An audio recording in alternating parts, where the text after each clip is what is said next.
Hello dears, അസ്സലാമു അലൈക്കും. Welcome back to my spoken English class. അപ്പോൾ നമ്മുടെ ഗ്രാമർ ക്ലാസ്സിലേക്ക് എല്ലാവർക്കും സ്വാഗതം. ഇന്ന് നമ്മൾ ഡിസ്കസ് ചെയ്യാൻ പോകുന്നത് നമ്മുടെ നമ്മളിപ്പോൾ പ്രോനൗണാണ് ഡിസ്കസ് ചെയ്തുകൊണ്ടിരിക്കുന്നത് അല്ലേ. അപ്പം അതിന് നമ്മൾ ഇനി പറയാൻ പോകുന്നത് ഡിസ്ട്രിബ്യൂട്ടീവ് പ്രോനൗൺ എന്ന് പറഞ്ഞു കഴിഞ്ഞാൽ ആരും പേടിക്കേണ്ട. ഏതൊക്കെയാണെന്ന് നോക്കൂ. Each, either, neither. Each, either, neither ഇവയാണ് ഡിസ്ട്രിബ്യൂട്ടീവ് പ്രോനൗൺ എന്ന് പറയുന്നത്.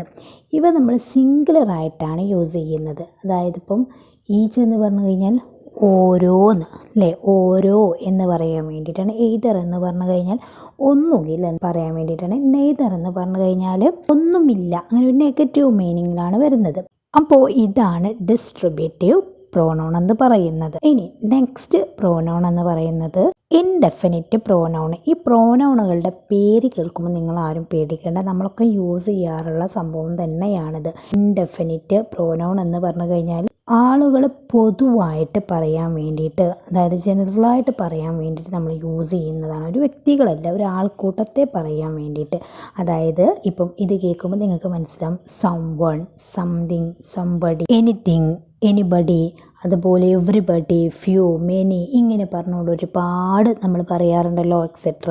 അപ്പോൾ ഇങ്ങനെ പറയുന്നതിനാണ് ഇൻഡെഫിനിറ്റ് പ്രോനൗൺ എന്ന് പറയുന്നത്. ഇത് യൂസ് ചെയ്തുകൊണ്ട് ഒരുപാട് സെൻറ്റൻസ് നമ്മൾ ക്രിയേറ്റ് ചെയ്യാറുണ്ട് അല്ലേ.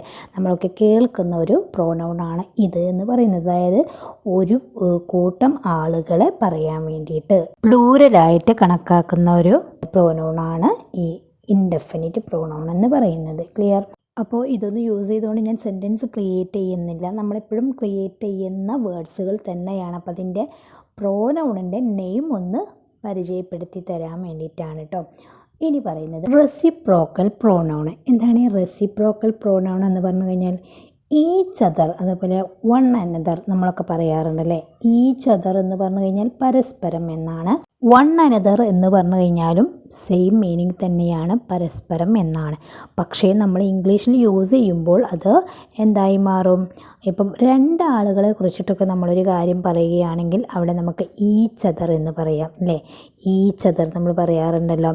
അതുപോലെ തന്നെ കുറേ ആളുകളെ കുറിച്ചിട്ട് പറയുകയാണെങ്കിൽ വൺ അനദർ എന്ന് പറയാം. ഇതാണ് ഇവ തമ്മിലുള്ള ഡിഫറൻസ് എന്ന് പറയുന്നത്.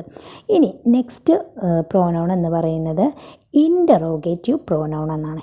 ഇൻ്ററോഗേറ്റീവ് പ്രോനൗൺ എന്ന് പറഞ്ഞു കഴിഞ്ഞാൽ ഏറ്റവും സിമ്പിളായ പ്രോനൗണാണ് ഇൻ്ററോഗേറ്റീവ് പ്രോനൗൺ എന്ന് പറയുന്നത്. അതായത് നമ്മുടെ ക്വസ്റ്റ്യൻ വേർഡുകളായ who, whose, whom, which, what, etcetera ഇവയാണ് നമ്മൾ ഇൻ്ററോഗേറ്റീവ് പ്രോനൗൺ എന്ന് പറയുന്നത്. സിമ്പിളല്ലേ?